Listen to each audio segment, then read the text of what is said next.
And welcome back, everybody, to another edition here of the Auburn Undercover Podcast. My name is Nathan King. Good to be back with you guys after a couple weeks. Joined here by Christian Clemente and Jason Caldwell for what should be a pretty busy episode here, guys. There's been a lot going on here in the late April stage of the offseason. Of course, as we record right now, we are just a couple hours away from the transfer portal window closing here on Sunday. Of course, that only applies to non-graduate transfers. But as a result, the past 48, 72 hours for football has been filled with lots of transfer news. Auburn has yet to add anybody from the transfer portal here in this second window, but that didn't stop them from getting a lot of guys on campus. Of course, this is a really important weekend for getting transfer visitors. They had a bunch of guys here this weekend.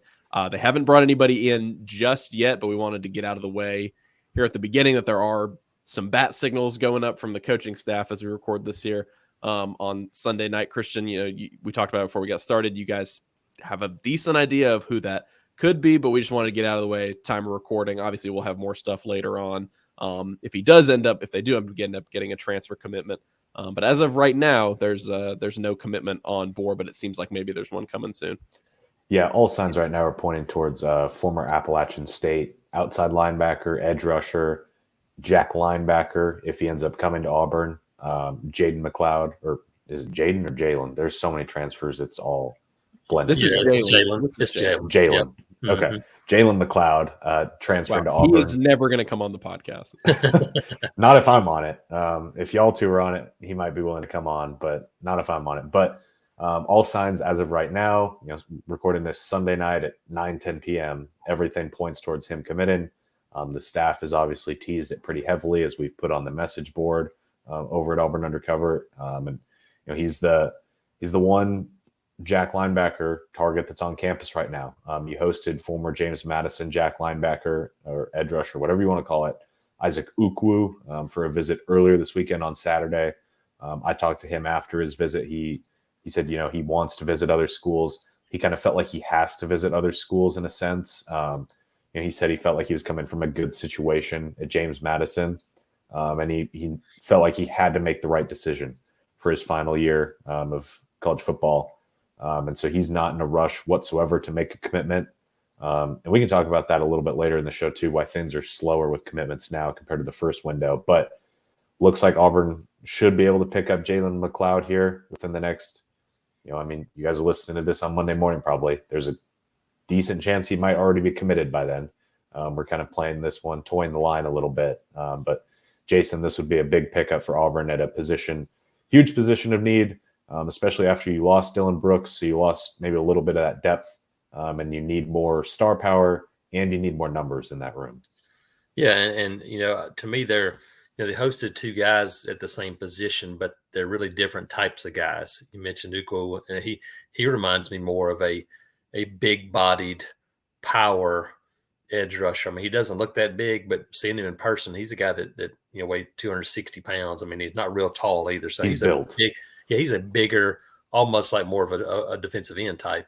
Whereas you look at McLeod. McLeod is the speed edge rusher, not as long as maybe you might expect, but he's 6'1", 6'2", but he's a guy that can turn the corner at 230 pounds. Here's the thing I think about him.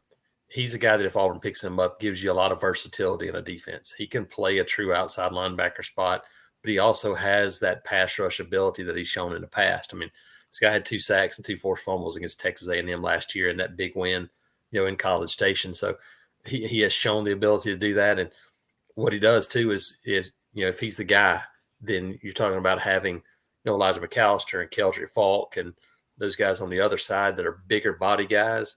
We've seen the past 2 years Auburn playing multiple edge players. Well, this gives you the option to do that and have maybe a speed rusher on one side and more of a true defensive end as a Jack on the other side. If you have a Keldrick Falk that's 6'6", 270 on one side, and then you have the speed guy on the other side, it gives you some versatility on the defense. So I think that's the thing you look at with a guy like McLeod is it gives you some versatility and options. So if Auburn does wind up signing him, to me that it would be an important piece because, as Christian mentioned, that's the spot where they have to have somebody that can come in and push that pocket a little bit from a corner. Yeah, because really right now, as Christian mentioned, you had Dylan Brooks enter the transfer portal. You've only got 3 guys there at that Jack Yeah, you linebacker got three spot. three scholarship guys, and then Hayden Bryce as a fourth guy. That's Yep. it. And you have no scholarship returners from a Yep. season ago. You don't have one player that's a scholarship player at that position that was on the roster last season, and that's what they had to do was a rebuild. Yeah, and it seems like we've been having this conversation about their pass rusher spot. We've been, using thin in the same sentence as their pass rushing position the past 2 years, and so they're still even with adding Elijah McAllister, the Vanderbilt transfer, even with Keldrick Falk having an incredible spring, just showing what every bit of why he's the top player in their class. Wouldn't be surprised if he's a starter for this team next season. Even with all that, like you guys have just been talking about, you need one, if not two, more edge guys to bring in right now. Yeah, you need guys and you need depth. Well, that was phrased poorly. You need studs and you need depth because Elijah McAllister, I mean, you've got him at Jack right now, but I really don't think he's a true Jack linebacker. I really, as Jason mentioned, fits a lot better as more of a true defensive end, maybe a little bit more of a kind of edge setter in the run game than pass rusher in that sense. And Keldrick Falk, you really like his upside. Brenton Williams has some upside there as well, but you've got an older guy that's not necessarily going to be your true pass rushing stud. And then you've got 2 young guys that you just don't know what you can necessarily get out of them in year one. So you need to add, we're talking about Jalen McLeod probably being in the class. I don't think that's the last Jack linebacker you'll see Auburn get.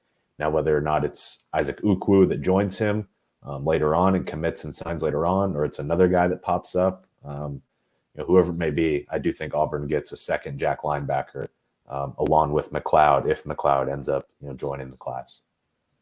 Yeah, and of course, I mean, I feel like this doesn't need to be said, but some people, just because the window closes, obviously, that doesn't mean they can't pick up commitments. That's something you see sometimes. That's just players entering. Auburn obviously will continue to go after guys over the next few weeks here. Like you mentioned, Chris. I mean, you look at McAllister. He hasn't had a sack since the 2019 season. And so, kind of dealt with some injuries, but, you have him and then a couple guys who are true freshmen. And so, McLeod would be a massive pickup as we've talked about for this room, getting a transfer guy, even Marcus Bragg. I remember us talking last year, not necessarily the most impressive transfer player in the world. He ended up being pretty important because of Ekuleota's injury. But even back then we were like, well, it's important because he's a depth piece. Before we move on, talking about Auburn's guys that have entered the transfer portal, assuming there are going to be no more after Sunday. Maybe guys who are, names popped up a little later or graduate guys. Auburn had 10 players enter the transfer portal after the end of spring practices, which that seemed like a lot to me. But then I started running through. I was like, oh, they really kind of racked them up over the last few weeks. It's not a lot in terms of looking elsewhere in the country. It's a pretty normal number, but it was Landon King and Colby Smith entering the portal here on Sunday. So me and Christian's guy, Landon King, officially on his way out. You never know. He came back the last time he entered the portal, but this time, I mean, he's already reported offers from Cal, Utah, Colorado, stuff like that. So hopefully he ends up in a better situation, and hopefully he ends up in he needs to move back to the tight end room is what he needs to be. Jason and I have talked about that before. He's going the wrong direction as a wide receiver compared to being a tight end. So hopefully that's the case with him. Yeah, he's been trying to slim down, get faster. I mean, maybe you never know. We're not coaches, but like you said, I agree with both of y'all that he'd be a little bit better at that tight end spot. Yeah, no, I think so too. And you're right. It's been crazy because nobody knew what to expect out of this portal window. Thought it was going to be really busy. It hasn't been really busy until the last 48 hours, and now it is ramped up in a hurry. Obviously, Auburn's lost some guys. There's also been guys go into portal that Auburn has moved on fairly quickly. McLeod, one of those guys, hadn't been in there a ton, but you start looking at positions, and we might as well go ahead and go there. Quarterback's been a position.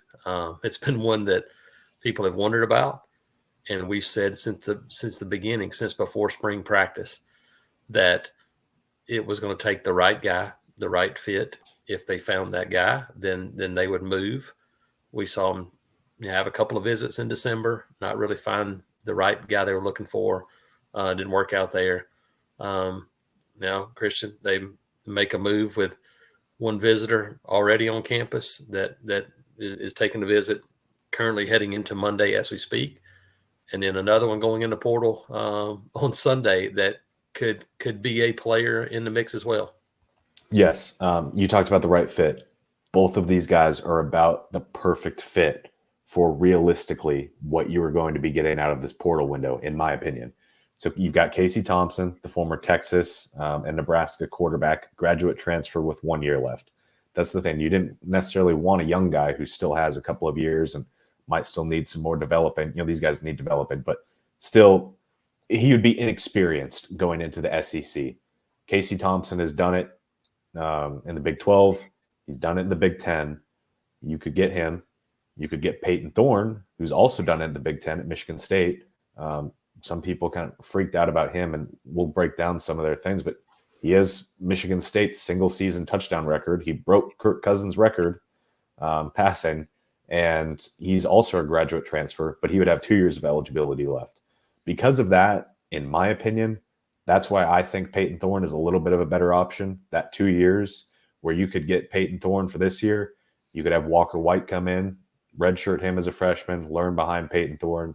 He could potentially take over, whatever the situation is. But either one of these guys, I think, is a good situation. Jason, as you mentioned, Casey Thompson is on campus right now. If he says, "Hey, I want to join," it's almost an impossible scenario where you can't say no unless you know for a fact, "Hey, Payton Thorne wants to join." This is one of those bird in the hand is worth two in the bush kind of situations. If you're Auburn football, here's the thing: you want to give yourself another option. That's the key. The expectations are that as we sit here, that by the time the dust settles here, maybe within the next couple of weeks, that TJ Finley will have announced that he's moving on after graduation. I think people expect that. Either way, if you're Auburn, you're looking at a situation where adding another player to the room to compete in August when you roll out the footballs again, put the pads on, that's the ultimate goal. You're trying to improve your football team. Will one of these guys win the starting job? Who knows? But you will be a better football team by adding one of these guys. I don't think there's any question about that. When you add an experienced player that's gone out and done it before, that's the goal right now. That's the goal. And here's the thing. For too many years, and we've talked about this before, for too many years, Auburn football said, you know what, we got this guy. We're not going to recruit anybody else that position. We're going to move on. Well, you can't do that. You got to go, hey, we got some guys. You know what we're going to do? We're going to try to get somebody better than you. We're going to try to get somebody to beat you out. That's the goal. That's how you have to do these things now. And so adding another weapon at the quarterback room to compete and to push, that's what you want to do right now. And my feelings are that one of these two guys is going to wind up on Auburn's roster. We'll see which one it is, but my feeling is that one of these two guys is going to wind up at Auburn before everything's done. Yeah, and you've seen some varied responses that I can't necessarily wrap my head around with either of these guys, that they would not represent an upgrade to this quarterback room. Like you said, Jason, even if they don't end up being the starting quarterback, your room gets better. Correct. That's it. That's the goal. That's what you're trying to do. Here's the thing. If one of these guys doesn't win the starting job, that means that whoever's here competed pretty darn well in August. Yeah, so, it took a big step. Yeah. Correct. And so that's it. And so right now, who knows what's going to happen. But like I said, I think if you have one of these two guys, the question for Casey Thompson is health. Had the shoulder issue. How we've seen him. Some things from him throwing the ball even through the spring. He did not go through the spring at Nebraska. If his health is good and that shoulder is good, then you've got two good options to come in and make your room better. And that's where Auburn is right now. Absolutely. And I think both of them are pretty solid rushing threats. Maybe you would give Casey Thompson a little bit of an edge there, but Payton Thorne can do it too. He doesn't move around quite as much, but he can do it. So both are really good options. The biggest thing that you guys just brought up is the competition. We saw a couple of years ago, Bo Nix's competition was Grant Loy. And then the next year, as much as Auburn fans seemingly kind of don't like him as much anymore right now, Bo Nix's competition was TJ Finley. And that was one of Bo's better years at Auburn, to be honest, before he got hurt there at the end. TJ comes in for the Georgia State game, Bo comes back next week for the LSU game after getting pushed and has maybe the best game of his Auburn career. You need a guy that can come in and elevate that quarterback room. Current guys on the roster, elevate, potentially being the starter, whatever. I want to get y'all's take because I said I would probably prefer Payton Thorne. If y'all are picking right now, who would you pick for Auburn's quarterback room? Honestly, I have no idea, to be quite honest. I think both of them do different things. Payton Thorne to me is a guy that when I look at, you look at what they've done and people think running threat, and Philip Montgomery has done it with a running threat with RG3. And so that's why I think about Robbie Ashford. And I think about like he's done it with a guy like that. And RG3 had some pretty strong passing numbers there down the stretch, but a lot of that was because of what he was doing with his legs and how much pressure that puts on a defense. So I've seen that side of things, but then Bryce Petty was not a running threat. I mean, he was an athletic guy, but he wasn't a guy that's going to rush for 1,000 yards, and they did some things there. So I see both sides of it. Neither one of these guys is Robbie Ashford running the football, not even close. I mean, they're not that guy, but they both shown the ability to be really efficient passers. So I honestly, if he's healthy and he's a one year guy, I think you start talking about, Thompson is a guy that going, hey, that guy could come in and maybe because of his experience, having already learned multiple offenses, that might be a little bit of a benefit for them. And so I think you got Payton Thorne as a guy that's played in a very run heavy offense, especially 2 years ago. And so he understands the importance of being able to do that and use the play action, some of those things. So it's like, to me, honestly, it's a no-lose situation. If you get one of these two guys, I think you make yourself better. I completely agree with that. And it goes back to, I'm still puzzled by some of the responses from people, but either way, both of these guys would become the front runner. We're sitting here with a couple guys that aren't even committed. I understand that, but Auburn had the least efficient quarterback room in major college football last year. I mean, that's just the complete facts. This is not necessary. I understand Robbie Ashford, making some developments. Again, we're going to assume that TJ Finley moves on after graduation. And that's another thing too, just bringing somebody in so that it's not just Robbie Ashford and Holden Garriner. Like if TJ Finley goes, if TJ Finley moves on and decides to transfer, you've only got a couple scholarship guys. You look at a guy like Casey Thompson. I think the impressive thing there, like Christian mentioned earlier, is that he's done it at a couple places. You win the starting job at Texas over Hudson Card. Then you move on, like you said, Jason, new offense, new system, new school, and you win the starting job at Nebraska. He's already proven that he can move to a new place and win the starting job there. I think maybe in terms of athleticism, a little bit more versatile of a player, but like y'all talked about, Payton Thorne can do it as well. In that 2021 season for Michigan State, where they kind of came on under Mel Tucker, Thorne was really good in that season. That's Christian talking about him setting the program single season touchdown record. Not the most in terms of percentage. Neither of them really jump off the page. Thompson is 63.5% for his career. Payton Thorne is 61%. If you're Auburn, though, with some of the percentages you've dealt with over the past couple of years, really last year when Robbie Ashford was had the lowest completion percentage for the program in like 20 years, you would take either of those. And so I think I maybe lean Christian in terms of long-term fit for the program with Payton Thorne. Like I do like the idea of, okay, a guy's got 2 years. After that, it's either Walker White, maybe Holden Garriner down the line, whatever. You expect Hugh Freeze to have the quarterback situation figured out in 2 years, regardless, whether you recruit another guy, whatever it is. But like Jason's saying, bird in the hand, like if Casey Thompson's ready to go and that represents a clear upgrade at quarterback, and Christian, you and I were talking before we got rolling, I think the difference these guys make is maybe a win next year. Like maybe if you were a 6-6 team without him, maybe you're a 7-5 team. Maybe it's not the biggest difference in the world, but quarterback play is a real concern right now.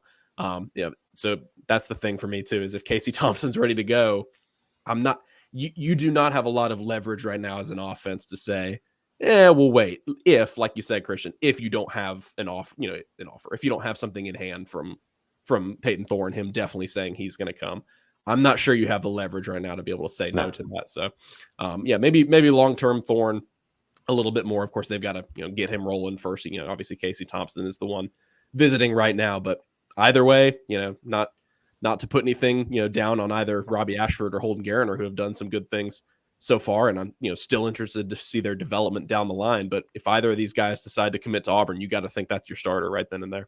Yeah, we'll see. I don't know. I'll say this: I don't know how many people would have been successful at quarterback last year in Auburn's offense. You change offensive coordinators, just basically throw everything away you've done for the first half of the season, and then say, look, we're just going to have to run the football and do what we can in the second half. It worked. That was a very difficult situation. And so we'll see. I think Robbie Ashford's a talented guy. So we'll see what happens. I think we assume they are going to bring somebody else in to compete for this job. But I think it's going to be a pretty interesting battle come August to see what happens. Well, like you said too, Jason, earlier, like Robbie has so many different tools. It's a complete shift on the other side of the spectrum for what Robbie Ashford can bring to the table. So if Hugh Freeze and Philip Montgomery start getting something rolling like that, where they can get a running quarterback going, and he starts making some improvements in the passing game, he just has these elements to his game. These other guys they just don't have. They just don't have that ability to make those plays with their legs. And at the same time, these guys probably are more polished of passers. So getting on here, Christian, we'll talk about a couple receiver. Talking about quarterback, you're not going to be able to do it unless they maybe want to bring in a receiver, of course. So a couple guys who are both on campus at the moment. Stop me if I'm wrong. Or One's already departed. One is already departed. Okay. Talk me through the visitor here from Colorado. Guy who's done a little bit on the field, has been a decently productive receiver for the Buffs, and then a guy who didn't do anything at Ohio State in terms of on-field production, but as you and I have been talking about this weekend, if Ohio State decides to take you as a receiver, you usually like that guy. Like that guy's chances. So a couple different types of players Auburn's hosting here. Yeah, let's start with Montana Lamonius Craig, and he's the one who left. He got in on Saturday, left on Sunday, and he's a guy that caught attention pretty quickly when he entered the portal because he had a really pretty big spring game performance for Coach Prime up there in Colorado. I think he caught like 3 passes for 154 yards and 2 touchdowns. And then the next day he was in the portal, and it was like, okay, well, interesting what's happening there. We don't need to get into the whole Colorado situation, but this is a guy that it does not seem like Colorado wanted to lose on just an absolutely pitiful Colorado team last year. He was honestly kind of a bright spot. He had pretty solid stat output, pretty solid player from watching him. And Colorado's quarterback situation was probably actually worse than Auburn's last year. So that's pretty impressive. This is a guy who's 6'1", 6'2", kind of right in that range of being in that bigger receiver, that bigger catch radius that Hugh Freeze is looking for. So Auburn gets him on campus quickly for a visit. Don't get a sense there that necessarily there's a huge push from his end to make a commitment immediately, kind of like Isaac Ukwu. Like in the first portal window, we saw guys, if they didn't commit during their visit, or if there weren't clear signs that they weren't going to commit, it was like, okay, well, they're probably going somewhere else because they had to get in for spring practice starting. They had to enroll somewhere. These guys don't really have to be in until beginning of June, and that's if they want to be a part of summer workouts, which most of these guys do. But technically, these guys wouldn't have to enroll until the fall for fall practice in actuality. So it's a little bit more slow played, and that might be the case here. And it will be the case with the Ohio State wide receiver, Caleb Burton, who is departing on Monday. And I got a chance to talk with him already.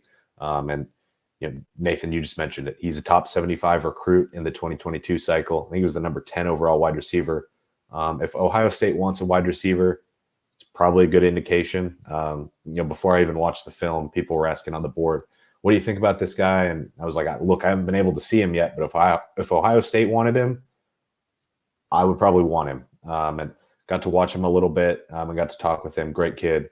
And his high school film was pretty electric. Now, he had some sort of injury this spring in the first spring practice, and then he missed the rest of spring practice from that point on. Don't know what that injury was. It wasn't really reported what it was. Just kind of happened, and then it disappeared. But this is another guy who's not necessarily in a huge hurry to make a decision. He told me he's got a couple of other visits lined up. Wouldn't say where, but he's originally from Austin, Texas. So I kind of get the suspicion that Texas A&M, maybe some of those schools are involved here, but Auburn's definitely involved. And, Jason, we had talked about Jack linebacker and needing one, probably two guys there. I think receiver, now that you've seen Chick Dawson depart, now that you've seen Landon King depart, wide receiver seems to be a spot where not a guarantee that you take two, but it seems really likely that Auburn takes two in this portal window. Yeah, I agree. And you think about, just think about the need there for consistency, explosive plays, game breaker. That's what you're looking for right now. And I think Javarius Johnson's a guy that brings that to the table. Dealt with some injuries in the past, but he's not a bigger body guy, and that's okay. You can do that, but you need some of those guys to be outside to perform and do some of those things. And obviously, look at adding, an athletic tight end, Rivaldo Fairweather should help to take some pressure off of those guys in the secondary. Camden Brown had a good start to the spring, got hurt there, and when he did, it seemed like it kind of derailed the passing game as a whole. They're late, they were able to run the football, and actually the offense performed much better in the second half of the spring as they started to kind of get a feel for everything. But it was a lot due to the running game more than the passing game, and so they need some help. And you're right, though. When you think about wide receiver, you think about right now, Alabama's had some guys, but Ohio State is kind of the gold standard right now in terms of wide receiver. They're going to have the top wide receiver in the draft next year, Marvin Harrison Jr. And you think about Adam this year. Yeah, and just think about like Jameson Williams left Ohio State because he wasn't the number one guy. He was like number 4. Yeah, the guy who wins the Heisman Trophy to Alabama. I mean, like he left there. That's what they've had. So yeah, you're right. You're talking about athleticism and finding guys. If you're talking about wide receivers, normally you're looking for a guy that's gone and done it before. I'd take my chances with Ohio State guy that's going, hey, I just want my chance to get on the field. That's probably not a bad move. Yeah, people say on the boards like, oh, we're just taking other teams' scraps and stuff like that. If it's an Ohio State wide receiver, you take that scrap, and you feel pretty good about it. Yeah, like you said, Christian, that's definitely a position of need. If not, just to kind of bring your numbers back up from the departures you mentioned. Chick Dawson and Landon King, both kind of in that same vein of looking down the road, kind of was hoping they would progress. Auburn was hoping they would progress into something in the passing game. Small, shifty guy, and obviously a big-bodied target in terms of Landon King. But we heard good things about Chick Dawson this spring. I think he ended up committing to Cincinnati, if I'm correct. And so, that's both part those of the guys, Nick Mardner trade. Yes, the Nick Mardner trade has now been completed. Yeah. Going back to Jameson Williams real quick. Guy caught 15 passes at Ohio State. 15 passes in 2 years and 3 touchdowns. Yeah, he was a pretty good guy. Yeah, Alabama took some scraps, and the guy was the best player in the country. So, it's an opportunity, system, all those things matter. And, I think you're right. Getting help at wide receiver would be a big deal. Yeah, just to run through here before we'll shift gears to basketball because big transfer visitors there as well. But just running through the other guys. So 10 players transferred out after the end of spring practice, before the end of this transfer window. You had Colby Smith, backup offensive lineman. We liked him in terms of what he brought to Auburn, liked his size. Looked like maybe he could be a guy down the road. He was their backup left guard.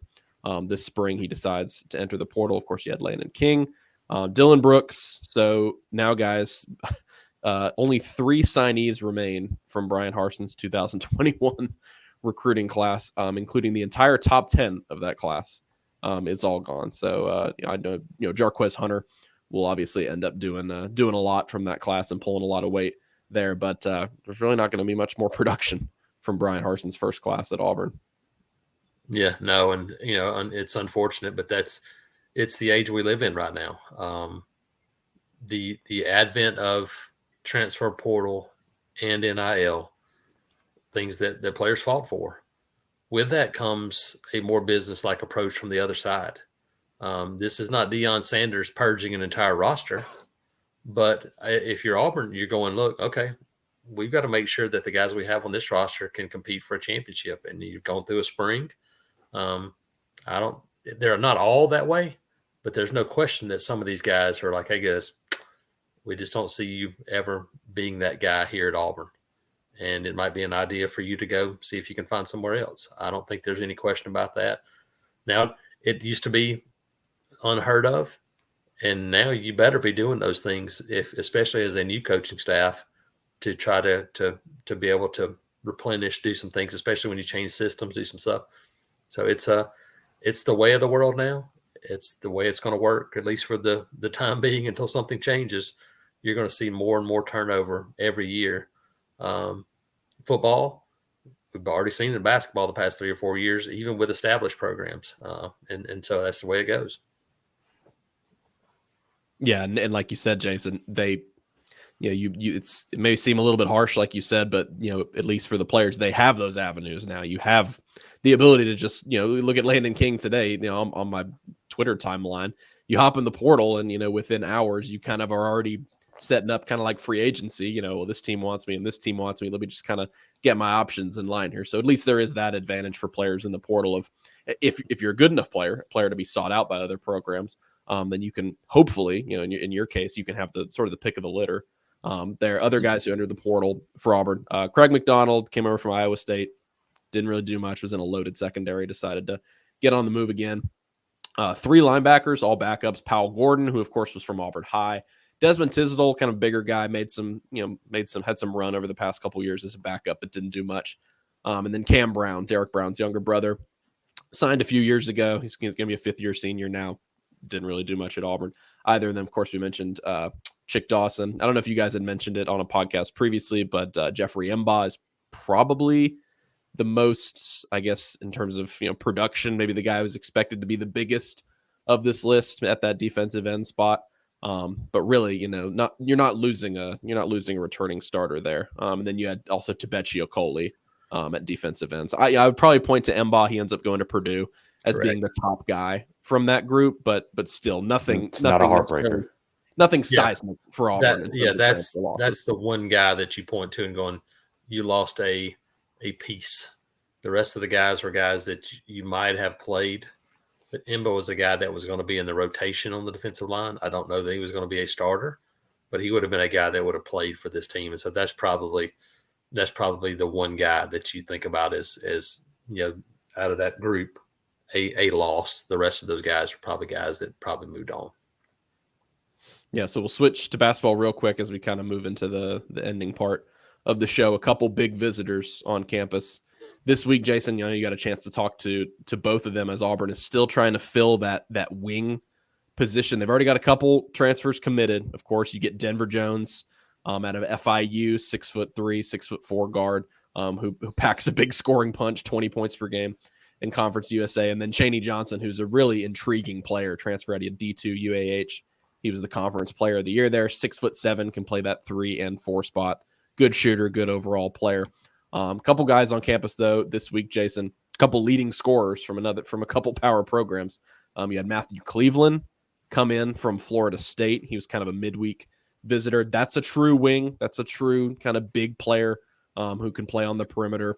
They're 6'7", 6'8" type guy. And then a guy who sort of popped as a surprise visitor, and really just sort of a high flying scorer as well. A guy from the SEC, Tyron Lawrence. Now, the interesting thing there, Jason, is that Lawrence is not built from the same mold. He's more of a 6'3". I mean, you can tell me exactly what height he was because you saw him in person, but he's listed at 6'4".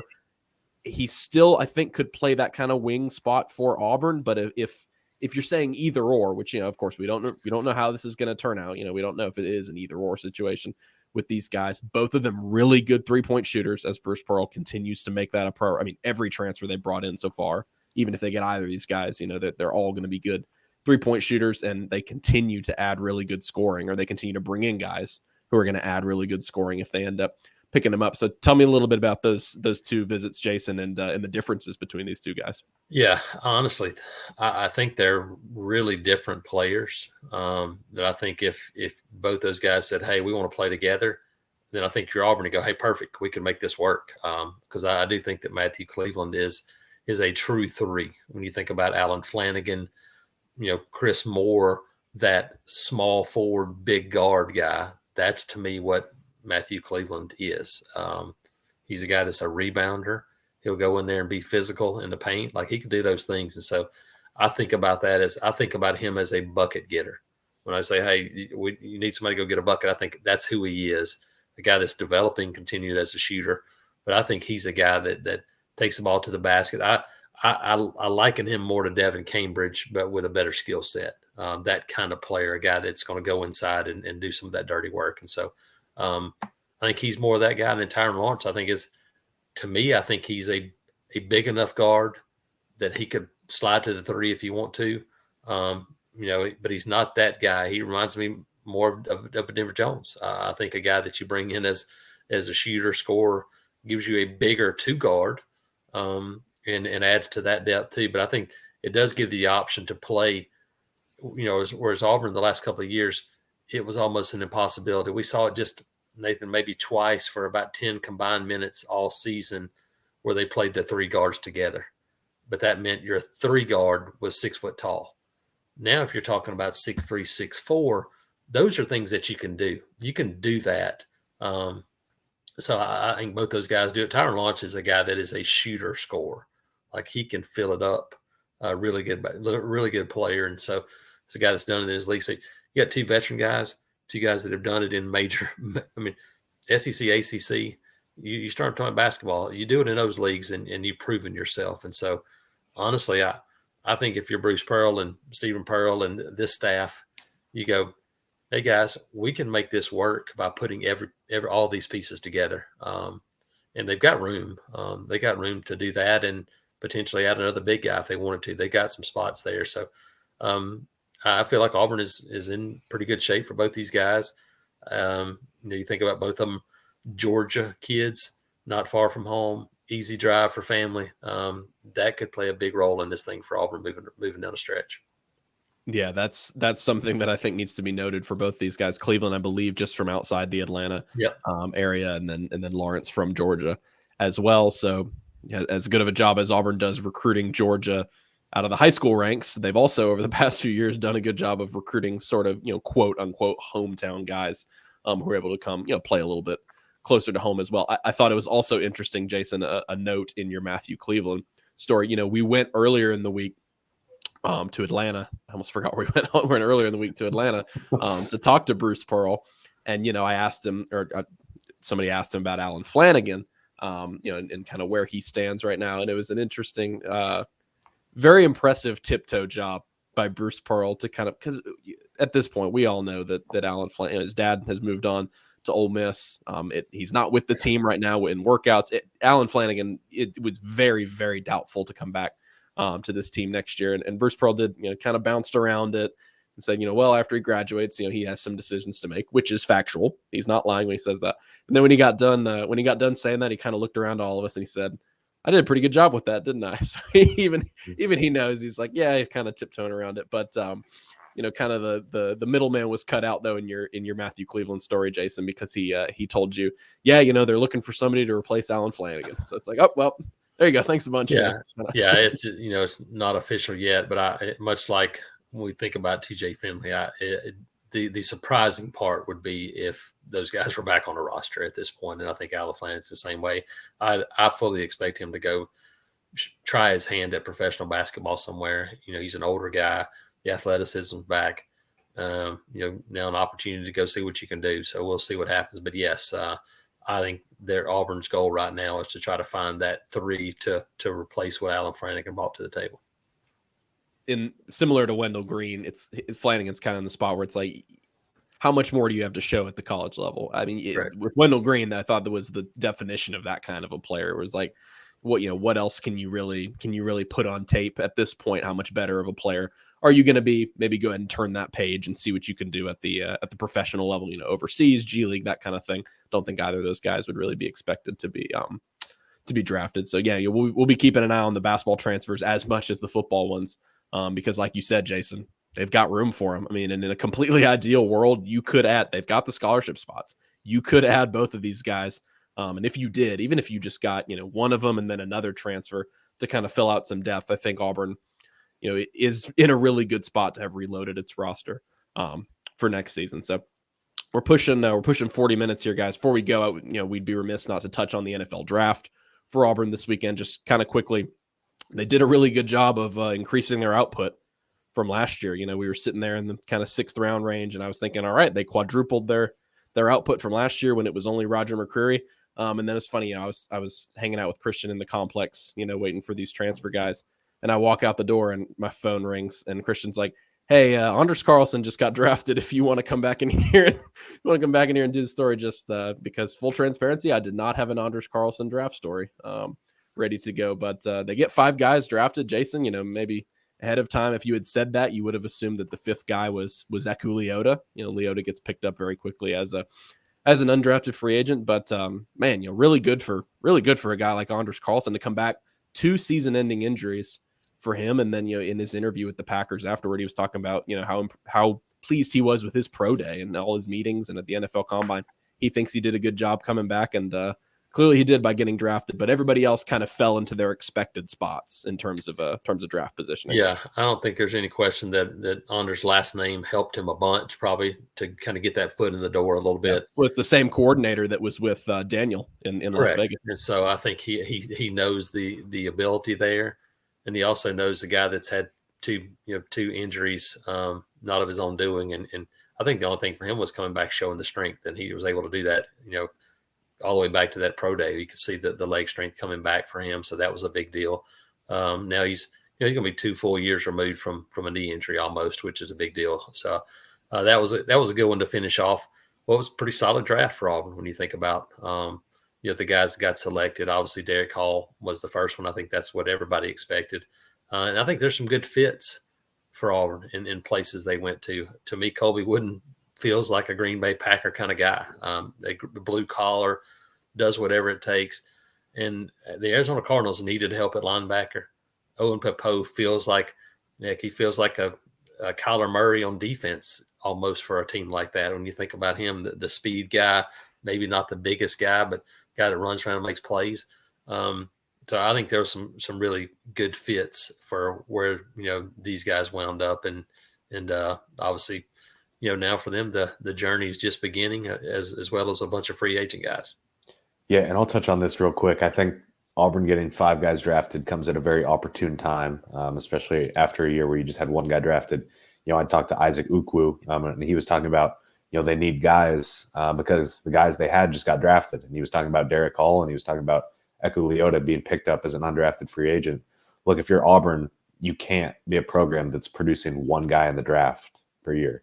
Georgia just had its entire 2021 defense drafted over the course of 2 years. You've got to be putting out at least 4 to 5 guys pretty much every year, to be honest. And so that's while those weren't Hugh Freeze guys, works out well for his program in recruiting, where he can say, look, we just had 5 guys drafted, trying to build this thing back up. You can be next. You can join that. And so that was my kind of big takeaway from the draft in general, that it comes in an opportune time as Auburn looks to reload in the transfer portal.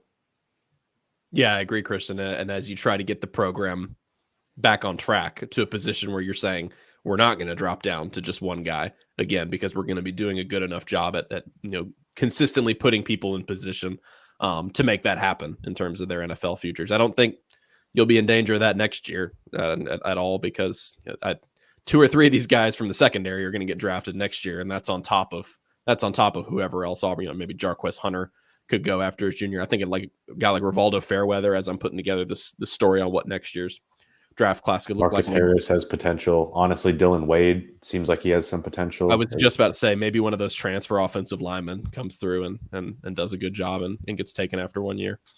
Oscar Chapman as well as another guy. There's a lot of possibilities for this team when you start thinking about what you got on the defensive side of the ball. You got 3 corners, and quite honestly, when you think about Keontae Scott, Nehemiah Pritchett, DJ James, you got 3 guys there that you think about are guys that have, to me, a very good opportunity. And then you mentioned that defensive line. It all depends on production. If Justin Rogers, like Kentucky transfer, comes out and goes crazy, that's absolutely a guy that then jumps into the fray.